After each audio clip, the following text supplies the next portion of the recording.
ওসমান হাদির মৃত্যুতে কারো যদি সত্যিকার অর্থে ক্ষতি হয়, সেটা হবে ওর স্ত্রীর, ওর পরিবারের, ওর 10 মাসের সন্তানের।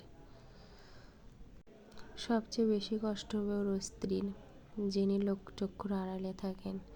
চাইলেও হয়তো পাবলিকলি কিছুই বলতে পারবেন না।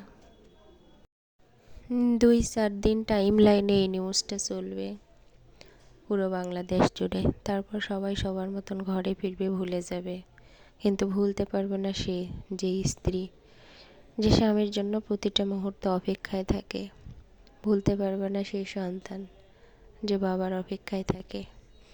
স্বামীর প্রয়োজনে স্ত্রী মনে করবে, সন্তানের প্রয়োজন পড়বে বাবার।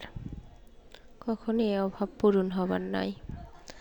আল্লাহ সেই পরিবারকে ধৈর্যশীল করার তৌফিক দান দিও, আর হাদিকে জান্নাতুল ফেরদাউসে গ্রহণ করে নিও।